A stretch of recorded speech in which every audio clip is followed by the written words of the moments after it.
hal paling mahal di alam semesta. Dan amat sangat mahal sekali, dinamakan antimateri. Keberadaannya pertama kali diteorikan tahun 1930 saat elektron ditemukan.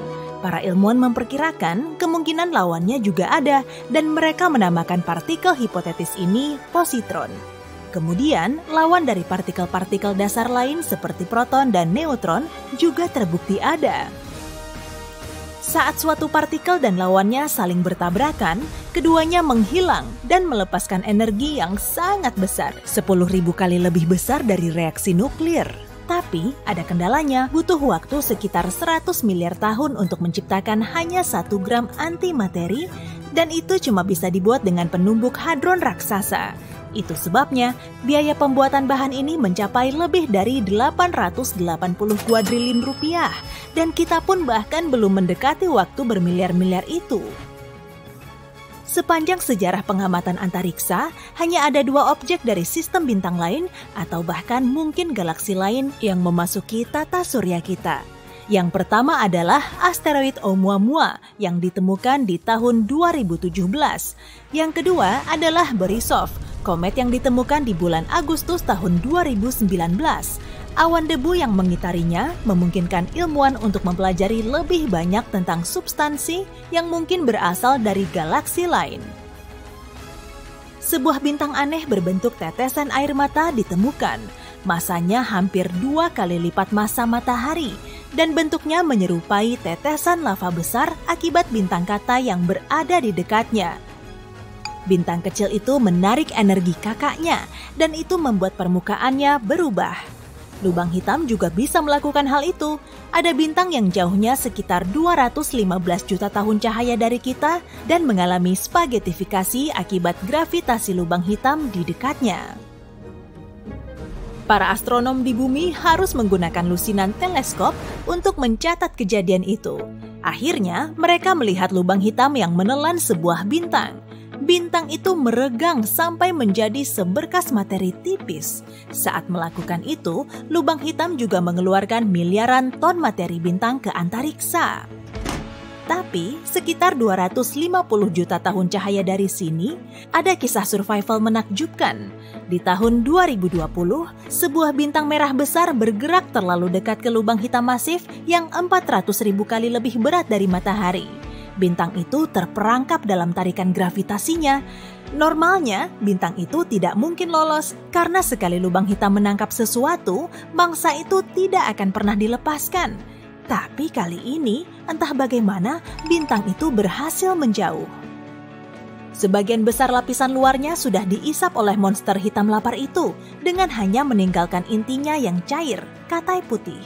Dan dengan hilangnya massa ini, bintang tersebut melepaskan diri dari kungkungan lubang hitam dan mulai mengelilinginya dengan orbit yang makin besar. Tapi, para ilmuwan yakin katai putih itu masih terpenjara selamanya sebab lubang hitam masih terus mengikisnya meskipun bintang itu makin menjauh. Nantinya, bintang itu akan mendingin dan menjadi planet yang sangat mirip Jupiter. Tapi, itu hanya bisa terjadi sekitar 1 triliun tahun. Aku sudah tidak ada lagi saat itu, dan itu jauh lebih lama dari umur alam semesta sejauh ini. Sudah terbukti bahwa planet bisa mengitari lubang hitam seperti bintang. Energi dari lubang hitam akan menggerakkan planet itu. Tapi untuk bertahan dalam kondisi seperti itu dan tidak tersedot ke dalam horizon peristiwa, planet itu harus mengorbit dengan sangat cepat, hampir mendekati kecepatan cahaya. Lubang hitamnya pun harus berputar dengan kecepatan yang sama. Gak kebayang kehidupan seperti apa yang ada di planet itu, pasti cepat ya. Gempa bumi di bulan, atau seharusnya gempa bulan ya, bukanlah kisah sains fiksi. Gempa itu memang tidak terjadi sesering di planet kita, dan saat terjadi, lokasinya mendekati pusat satelit alami itu. Para ilmuwan memperkirakan gempa bulan mungkin disebabkan oleh gravitasi bumi dan matahari. Gempa Mars juga ada loh. Selama ini, planet merah itu dianggap tidak aktif secara tektonis. Tapi, makin banyak pengamatan baru-baru ini yang menunjukkan bahwa Mars masih mengalami gempa lemah dari waktu ke waktu. kamu bahkan tidak akan bisa merasakannya andai kamu berdiri di permukaan Mars. Tapi itu berarti proses geologis masih terjadi di bawah lanskap merah dan berdebu itu. Pada jarak 640 tahun cahaya dari matahari, para ilmuwan menemukan planet WASP 76b, dan di sana terjadi hujan besi. Planet itu sangat dekat dengan mataharinya dan selalu menghadapkan sisi yang sama ke matahari itu. Istilahnya adalah penguncian pasang surut. Suhu di bagian yang terang sangat tinggi, sampai-sampai logam bisa meleleh dan menguap di sana. Sementara setengah bagian planet lainnya cukup dingin dan logam bisa membeku lagi, lantas membentuk hujan. Omong-omong soal penguncian pasang surut, bulan kita juga sama. Sisi gelap satelit kita itu tidak pernah kelihatan. Bulan selalu menghadapkan satu sisinya ke kita. Saat kebetulan bulan berada di antara bumi dan matahari, yang kita sebut sisi gelap menjadi terang benderang. Tapi kita tidak bisa melihatnya dari bumi. Penasaran? Ternyata di alam semesta dan bahkan di galaksi Bima Sakti ada banyak planet yang punya air dalam bentuk cair dan beku di permukaannya. Yang terdekat ada di tata surya kita, yaitu Europa, salah satu satelit Jupiter. Para ilmuwan hampir merasa yakin ada lautan air cair di bawah permukaan beku Europa. Tapi masih terlalu dini untuk merasa senang akan kemungkinan adanya kehidupan di planet seperti itu. Air yang cair hanya salah satu dari banyak persyaratan yang harus ada agar kehidupan bisa terwujud di sebuah planet. Faktanya, ada tempat yang jaraknya jutaan tahun cahaya dari bumi, di mana terdapat awan antariksa yang seluruhnya terdiri dari air. Air itu banyak sekali, sampai-sampai bisa mengisi semua lautan kita lebih dari 140 triliun kali. Wow, banyak juga! Sebenarnya, air di bumi adalah teka-teki yang diliputi misteri dan diselimuti rahasia. Teori paling terkenal adalah air dibawa ke planet kita oleh komet dan asteroid yang mengandung es. Komet dan asteroid itu bukan cuma meninggalkan kawah-kawah raksasa, tapi juga cairan yang membuat kehidupan bisa berkembang sampai sekarang. Tapi di antariksa ada banyak sekali materi organik yang dalam kondisi khusus bisa menghasilkan air yang cukup untuk mengisi lebih dari 1000 lautan kita. Para peneliti mengadakan eksperimen di mana mereka memanaskan materi organik ini dan mereka memperoleh air jernih serta minyak. Jika hal ini dipastikan dalam berbagai penelitian masa depan, artinya minyak muncul di bumi bukan hanya berkat sisa-sisa fosil makhluk hidup, tapi juga dari ruang angkasa. Mungkin ada sekitar 6 miliar planet yang mirip bumi, dan itu baru di galaksi Bima Sakti saja. Data terakhir menunjukkan bahwa dalam setiap 5 bintang yang mirip matahari, paling tidak ada satu planet dalam zona layak huni. Dan ingat, itu bukan sembarang planet. Inti dan permukaan planet itu berbatu, dan ukurannya setara dengan bumi. Karena berada dalam zona layak huni bintangnya, planet seperti itu punya peluang besar menjadi tempat tinggal makhluk hidup. Ya, paling tidak mikroba. Dan kalau dalam galaksi kita ada miliaran planet seperti ini, bisa dibilang paling tidak salah satunya bukan hanya bisa, tapi sudah dihuni. Dan coba kalikan ini dengan jumlah galaksi di alam semesta, serta ingat bahwa banyak di antaranya jauh lebih besar dari Bima Sakti. Ini menghasilkan bermiliar-miliar bintang serupa matahari dan planet serupa bumi. Beberapa di antaranya pasti ada yang sangat mirip dengan planet kita. Sampai baru-baru ini, kita mengira galaksi kita berbentuk spiral melingkar. Tapi penelitian terkini menunjukkan bentuknya lebih mirip keripik kentang. Para ilmuwan mengukur jarak antara matahari dengan bintang-bintang lain dan membuat peta 3 dimensi galaksi Bima Sakti berdasarkan data ini. Ternyata galaksi kita agak melengkung di tepi-tepinya dan berbentuk huruf S. Oh iya, kita bisa berjalan tegak di bumi mungkin karena ledakan supernova. Sekitar 2,5 juta tahun lalu, sebuah supernova mengirimkan sinar kosmik ke planet kita. Ini memicu sejumlah badai listrik di atmosfer bumi yang berubah menjadi badai petir. Lalu badai petir ini menyebabkan kebakaran hutan di Afrika Timur Laut, tempat nenek moyang kita yang terdahulu tinggal. Kebakaran mengubah area hutan menjadi sabana, tekanan atmosfer berubah, dan nenek moyang kita terpaksa berdiri dengan 2 kaki untuk bertahan. Ledakan terbesar setelah Big Bang tercatat pada tahun 2019. Ledakan ini terjadi dalam gugusan Ophiuchus yang menyatukan ribuan galaksi. Menurut para ilmuwan, ledakan itu setara dengan ledakan 20 miliar megaton, nolnya ada 18 ya, yang terjadi sekali dalam 1 milidetik selama 240 juta tahun. Iya, percaya aja deh, matematikaku nggak begitu bagus. Ingat asteroid yang memusnahkan dinosaurus di bumi? Siapa juga yang bisa lupa ya? Mungkin pernah terjadi pertunjukan ruang angkasa lain yang berujung buruk terhadap setidaknya 75% dari seluruh kehidupan planet kita di masa lalu. Sekitar 360 juta tahun lalu, sebuah ledakan supernova terjadi kurang lebih 65 tahun cahaya dari kita, dan sinar kosmiknya memusnahkan lapisan ozon dari planet biru kita yang cantik ini. Kalau saja jaraknya lebih dekat, seluruh kehidupan akan hilang begitu saja. Sekarang ini, ancaman terbesar bagi kita datang dalam bentuk Betelgeuse. Bukan film itu ya, tapi sebuah bintang raksasa, sekitar 600 tahun cahaya dari kita. Kalau bintang ini meledak menjadi supernova, kita akan bisa melihatnya dengan mata telanjang, bahkan di siang hari. Seperti apa rupa bumi kalau dia lahir di sistem bintang lain? Aku sudah riset sedikit untukmu, dan hasilnya ternyata keren juga. Ada beberapa area tropis yang hangat, angin kencang, dan capung raksasa. Tapi, oke, biar aku jelaskan dari awal. Sejak 1995, NASA sudah menemukan lebih dari 4.100 planet di luar tata surya. Sayangnya, kebanyakan dari planet ini adalah bola es terbang seperti Neptunus atau raksasa gas seperti Jupiter. Tapi masih ada 161 planet yang mirip dengan bumi kita. Dan salah satunya sangat dekat dengan kita di konstelasi Alpha Centauri. Ada 3 bintang di konstelasi ini. 2 diantaranya bernama Alpha Centauri A dan Alpha Centauri B. Kalau kamu tinggal di belahan bumi selatan, kamu mungkin pernah melihatnya karena mereka sangat terang. Oleh karena itu, mereka terlihat seperti bintang yang besar. Mereka berputar mengitari satu sama lain secara perlahan.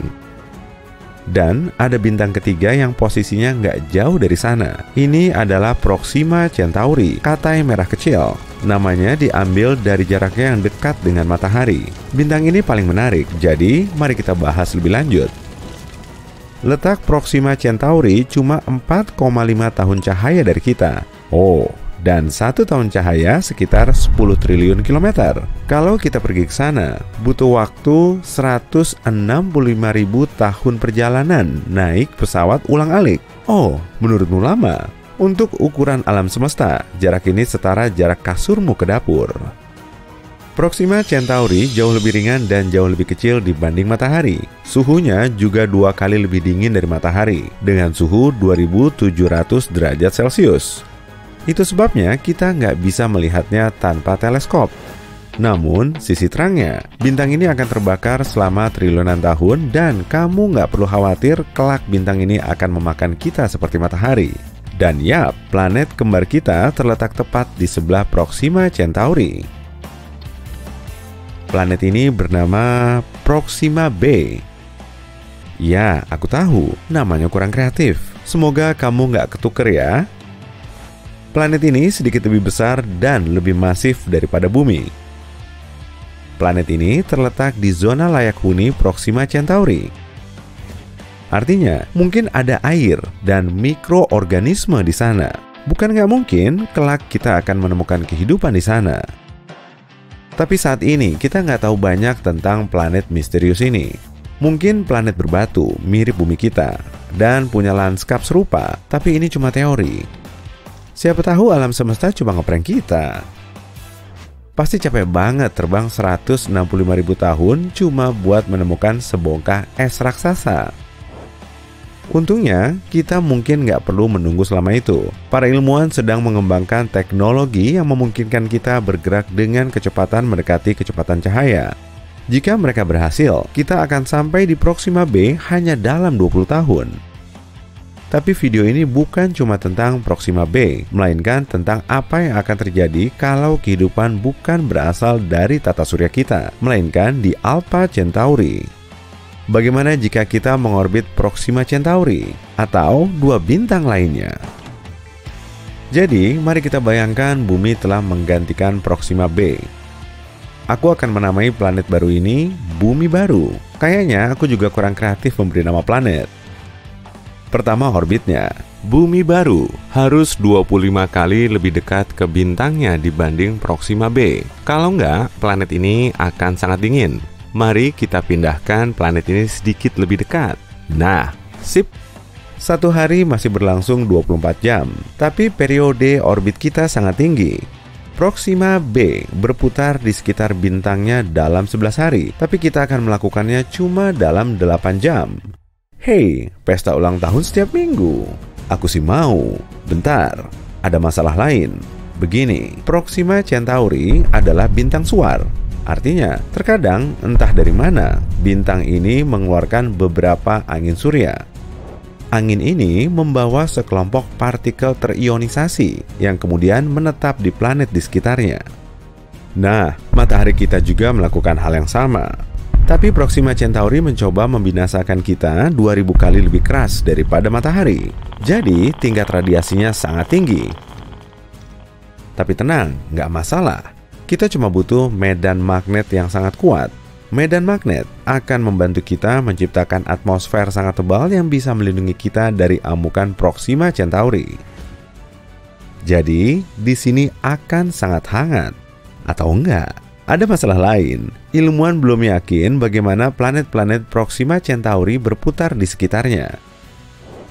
Bagaimana jika ternyata terkunci secara pasang surut, seperti bulan kita? Kalau begitu, setengah bumi baru akan jadi penggorengan, dan setengah lainnya akan jadi gurun beku. Nggak masalah, kita bisa bertempat tinggal di bagian tengah. Sebenarnya aneh, tapi bagian kutub utara planet ini pasti hangat.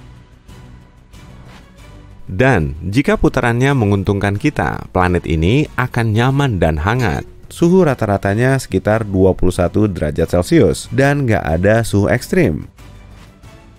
Di Bumi Baru, kita punya lebih banyak air. Cuaca di sini umumnya lumayan parah. Akan ada angin kencang dan hujan yang lumayan merusak yang bisa berlangsung cukup lama. Tapi kamu bisa beradaptasi. Perubahan suhu jauh lebih terlihat di pegunungan. Sama seperti di bumi, makin tinggi kamu mendaki, makin dingin suhunya. Tapi di sini dingin sekali di puncak. Oleh karena itu, gunung dan bukit punya hutan di bawah dan gurun tertutup salju di puncaknya. Tapi secara umum, suhunya seperti area tropis di bumi. Floranya sangat kaya, pohon-pohonnya sangat rendah, tapi rimbun. Atmosfer yang tebal juga membuat terbang lebih mudah. Jadi, akan ada banyak hewan terbang berukuran besar. Seperti capung dengan lebar sayap sampai 5 meter. Lanjut ya. Langit di sini jauh lebih terang daripada di bumi, sangat berawan dan kadang sangat putih. Tapi langit berbintang malamnya indah dan cerah. Dan ada 4 matahari. Yang utama adalah Proxima Centauri. Kita juga bisa melihat 2 bintang Alpha Centauri yang terang, dan terakhir matahari lama kita yang terlihat seperti bintang yang terang dan jauh. Silakan mengenang bumi lama kita dulu. Ada beberapa planet di dekat kita, seperti Proxima Centauri C. Bintang induknya dikelilingi oleh 2 sabuk debu kosmik, jadi akan ada pemandangan malam penuh warna yang indah. Nah, apa yang kita miliki pada akhirnya adalah planet hijau yang agak aneh, tapi indah. Aku sih pengen banget pindah ke sana. Kalau kamu, tulis di kolom komentar ya. Oke, sekarang kita tahu apa yang akan terjadi kalau bumi kita lahir di dekat Proxima Centauri. Bagaimana dengan 2 bintang lainnya? Sayangnya, kita nggak bakal bisa berputar di dekat 2 bintang secara bersamaan. Para ilmuwan menduga bahwa Alpha Centauri A dan B punya planet bersama yang melompat dari satu orbit ke orbit lainnya. Tapi mungkin suhunya sangat dingin. Mari pilih Alpha Centauri A, sama seperti di Bumi Baru. Di sini, suhu rata-rata kita sekitar 21 derajat Celcius. Tapi sekarang, variasi suhunya lumayan besar. dari minus 73 derajat Celcius di kutub selatan hingga 45 derajat di khatulistiwa. Wah, kita tinggal di dekat kutub utara aja. Satu harinya masih 24 jam dan periode orbitnya 1 tahun 1 bulan. Hampir sama dengan Alpha Centauri B, tapi periode orbitnya sekitar setengah tahun. Kondisi lainnya sangat mirip dengan yang ada di bumi. Perubahan musim hampir nggak terasa. Suhunya juga nggak banyak berubah. Dimanapun kita menetap, bintang tetangga kita akan terlihat jelas, tapi kita mungkin nggak bakal melihat Proxima Centauri. Nah, udah deh. Tentu saja, semua ini mengasumsikan kondisi yang sempurna. Sama seperti di bumi, satu perubahan kecil, entah itu atmosfer tipis atau jarak yang lebih jauh dari bintang, semua akan berakhir buruk. Kita beruntung sekali ada di bumi. Meski begitu, peluang menemukan planet layak huni sangatlah tinggi. Bahkan dengan kemungkinan terkecil, akan ada sekitar 15 juta planet di alam semesta kita yang mungkin menampung kehidupan.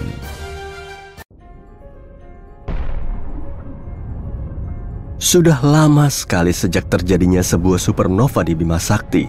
Tepatnya sudah lebih dari 400 tahun. Wah, udah telat banget nih kayaknya. Jadi inilah bintang-bintang yang paling besar kemungkinannya untuk meledak, kalau memang belum. Di urutan paling atas ada bintang Eta Carinae di langit selatan. Huruf Yunani sebelum nama rasi bintang menandakan tingkat kecerahan bintang dalam rasi itu. Sir Edmund Halley di tahun 1677 mencatat Eta Carinae sebagai bintang paling terang ketujuh dalam rasi bintang Carina, karena Eta adalah huruf ketujuh dalam alfabet Yunani. Bintang ini mungkin gak kelihatan begitu terang bagi Sir Edmund dan orang-orang pada zamannya di abad ke-17. Tapi penelitian modern tentang Eta Carinae memperkirakan luminositas bintang ini 5 juta kalinya matahari kita. Luminositas adalah teknik yang dipakai para astronom. Bukan cuma kecerahan, luminositas mengacu pada energi total yang dilepaskan pada semua frekuensi. Eta Carinae melepaskan 5 juta kali energi lebih banyak dibanding matahari. Benar-benar raksasanya Bima Sakti. Eta Carinae 100 kali lebih masif dan 240 kali lebih besar dibanding bintang katai kuning putih kita, matahari. Jelas, karena tampak redup, letak Eta Carinae sangat jauh, sekitar 7.500 tahun cahaya. Tapi, bahkan dalam jarak sejauh ini, kalau bintang ini mengalami hipernova, ledakannya masih tetap bisa berdampak terhadap lapisan ozon bumi, mengganggu komunikasi satelit, dan membahayakan para astronot. 159 tahun setelah pengamatan Halley, Eta Carinae mengalami ledakan mirip nova. Bintang ini meningkat dari bintang yang relatif redup menjadi bintang kedua paling terang yang bisa dilihat dari bumi, tapi cuma dalam periode 27 tahun. Dari 1836 sampai 1863, Eta Carinae adalah bintang paling terang kedua yang bisa dilihat setelah Sirius, bintang anjing. Dan Sirius hanya sekitar 8 tahun cahaya jauhnya. Sejak 1863, selain beberapa lidah api, Eta Carinae telah kembali meredup ke kecerahan awalnya pada magnitudo 4,5. Para astronom berutang permintaan maaf kepada kita yang mungkin nggak akan kita dapatkan segera atas tata nama magnitudo bintang. Makin cerah sebuah bintang, planet, ataupun bulan, makin rendah pula magnitudonya. Jadi, bintang-bintang yang lebih terang dari magnitudo pertama memiliki magnitudo 0 atau negatif. Bulan purnama misalnya bermagnitudo negatif 13. Bintang bermagnitudo positif 4,5 kayak Eta Carinae cukup redup kalau dilihat dari bumi, tapi bisa dilihat dengan jelas di langit malam tanpa polusi cahaya atau awan. Jika kamu tinggal di area selatan lintang Kairo, Mesir, 30 derajat lintang utara adalah posisi paling utara bintang ini yang bisa kamu lihat. Nah, sekarang ini Eta Carinae kayaknya lagi rencanain sesuatu. Bintang ini jadi terang lagi dan sekarang lebih terang dibanding kapanpun sejak 1864. Ini adalah situasi yang rumit. Sebenarnya, Eta Carinae terdiri dari 2 bintang, Eta Carinae A dan Eta Carinae, yap benar, B. Ada bintang ketiga di dekatnya yang juga berinteraksi dengan dinamika bintang ganda itu. Pasti namanya Eta Carinae C deh. Benar. meledak menjadi dua bola gas luar biasa masif yang meluas sejauh sekitar 32 juta kilometer per jam.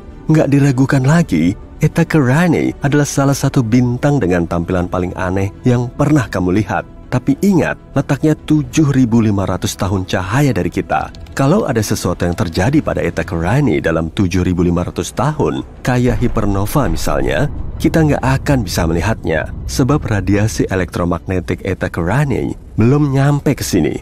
Para astronom mengawasi Eta Carinae sebab bintang ini bisa mengalami hipernova kapan saja. Atau mungkin sudah terjadi 5.000 tahun lalu. Kalau begitu, kita cuma harus menunggu 2.500 tahun lagi untuk melihatnya. Oke, kayaknya bakal kutulis di agenda aku. Dari daftar 30 bintang yang mungkin akan mengalami supernova, Rho Cassiopeiae menjadi pilihan banyak astronom. Huruf Yunani Rho adalah huruf ke-17 dalam alfabet Yunani. Artinya, Rho Cassiopeiae adalah bintang dengan magnitudo jelas ke-17 dalam rasi Cassiopeia. Tapi Rho Cas, nama panggilannya, adalah salah satu dari 7 bintang hiperraksasa kuning di Bima Sakti. Ini juga termasuk raksasa karena kelihatan pada magnitudo 4,5 dari jarak sekitar 10.000 tahun cahaya. Rho Cas pasti bintang yang sangat besar, bintang hiperraksasa. Kalau diletakkan di posisi matahari, Rho Cas akan meliputi orbit Mars. Tapi bintang ini masih kuning, bukan bintang raksasa merah. Merah mengindikasikan suhu permukaan yang lebih dingin. Suhu di permukaan Rho Cas yang sebesar itu masih sepanas matahari kita, atau bahkan agak lebih panas. Itu cuma berarti dua hal. Jauh di dalam intinya, Rho Cas melebur atom yang jauh lebih berat daripada hidrogen atau helium. Selain itu, Rho Cas menghasilkan jauh lebih banyak energi dibanding bintang raksasa merah. Di tahun 2000, Rho Cas mengalami letusan besar. Bintang ini menjadi terang sampai 2 tingkatan magnitudo ketika mengeluarkan materi 10.000 kali massa bumi ke ruang angkasa dalam 4 kali kecepatan suara. Para astronom mendeteksi tanda-tanda titanium oksida dalam letusan ini. Ini artinya Rho Cas jauh lebih dekat mengalami supernova atau dalam kasus khusus ini hipernova dibanding anggapan para astronom dulu. Besi cuma beberapa tingkat di atas titanium dalam tabel periodik. Dan ketika besi terbentuk, peleburan berhenti dan bintang pun kolaps. Rho Cas benar-benar mendekati itu, atau lebih tepatnya, lebih mendekati itu tadinya. Karena letusan yang kita lihat tahun 2000 itu sebenarnya terjadi 10.000 tahun sebelumnya. Banyak astronom berpikir Rho Cas telah mengalami hipernova, membentuk lubang hitam, dan bahkan udah nggak ada. Sementara itu, Betelgeuse menarik perhatian semua orang belum lama ini. Bintangnya ya, bukan filmnya. Bintang ini meredup secara dramatis, cuma 37% dari kecerahan biasanya. Apa Betelgeuse sedang bersiap untuk mengalami supernova? Betelgeuse sejauh ini adalah bintang paling terang di langit dalam sinar inframerah. Ini fakta penting, sebab terkait status Betelgeuse sebagai calon bintang yang akan mengalami supernova, seperti yang akan segera kita lihat. Betelgeuse juga disebut Alpha Orionis, nama dengan huruf Yunani lainnya. Jadi, kita bisa simpulkan kalau Betelgeuse adalah bintang paling terang dalam rasi Orion, kan? Salah, ini adalah bintang kedua paling terang dalam rasinya. Rigel atau Beta Orionis adalah bintang paling terang di area itu. Kok bisa? Mungkin karena Betelgeuse diklasifikasikan sebagai bintang variabel semi-reguler. Agak berlebihan ya. Siklus getarannya yang kurang lebih 400 hari mengubah kecerahannya sampai sekitar 1 magnitudo penuh dari yang jauh lebih terang dibanding bintang bermagnitudo 1 menjadi lebih mendekati bintang bermagnitudo 2. Tapi Betelgeuse belum pernah terlihat meredup begitu drastis seperti baru-baru ini. Apa yang terjadi dengan bintang ini? Dari akhir tahun 2019 sampai pertengahan 2020, Betelgeuse melalui periode meredup besar selama peristiwa pelepasan massa. Komunitas astronomi dunia memperhatikan situasi ini, dan dalam penyelidikannya, mereka menemukan data faktual yang mengejutkan tentang Betelgeuse. Pertama, lokasi Betelgeuse nggak sejauh perkiraan. Jarak Betelgeuse yang baru dan lebih akurat adalah 548 tahun cahaya. Itu 25% lebih dekat daripada jarak sebelumnya. Fakta baru kedua, diameter Betelgeuse telah berkurang dengan persentase yang sama. Bintang ini sekarang 25% lebih kecil daripada yang diyakini sebelumnya. Penyebab meredupnya Betelgeuse yang dramatis juga sudah diketahui. Bintang raksasa itu melepaskan awan gas yang mengandung magnesium. Awan itu menghambat sebagian besar sinar yang berasal dari Betelgeuse dan membuatnya secara visual tampak jauh lebih redup daripada yang sebenarnya. Magnesium nggak terlalu dekat dengan besi dalam tabel periodik, yang artinya Betelgeuse nggak jauh menuju supernova seperti yang disangka sebelumnya. Ketika besi mulai terbentuk di dalam bintang, artinya bintang itu hampir menutup reaksi peleburannya. Langkah berikutnya adalah ledakan. Betelgeuse belum sampai ke sana. Bintang ini melepas sebagian energinya sebagai sinar inframerah, dan ini mengindikasikan bahwa intinya kemungkinan besar masih membakar helium, bukan sesuatu yang akan meningkatkan panas, seperti karbon misalnya. Betelgeuse tetap akan mengalami supernova, tapi masih butuh 100.000 tahun lagi. Kamu bisa mencoretnya dari daftar supernovamu untuk saat ini. Sementara, untuk pelafalan Betelgeuse yang benar, kamu bisa membacanya sesukamu aja. Ada banyak pengucapan yang berbeda di luar sana. Sebanyak orang yang mengira tahu cara melafalkannya dengan benar. Supernova 1987A mengejutkan para astronom ketika menerangi awan Magellan besar 100.000 tahun cahaya lebih dari Bima Sakti. Saat itulah perhatian beralih kepada bintang serupa yang jauh lebih dekat dengan bumi, Rigel, dalam rasi Orion. Mungkin Rigel mengejutkan kita dan tiba-tiba mengalami supernova. Ada sesuatu yang disebut masalah supernova yang mungkin harus kamu tahu, sebab mungkin ada kaitannya dengan Rigel yang akan mengalami supernova atau enggak.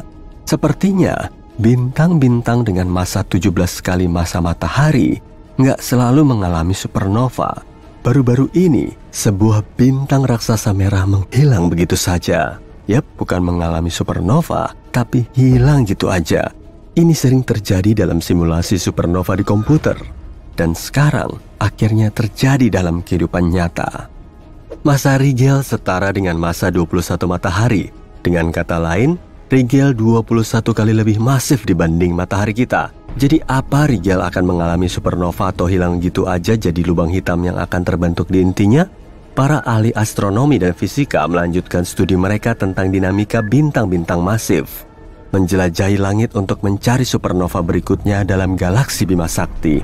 Sementara itu, kita bisa yakin bahwa kita di bumi nggak terancam bahaya karena dampak ledakan supernova terdekat. Kita hidup di lingkungan bintang yang tenang dan damai, kecuali orang-orang Mars tetangga kita itu.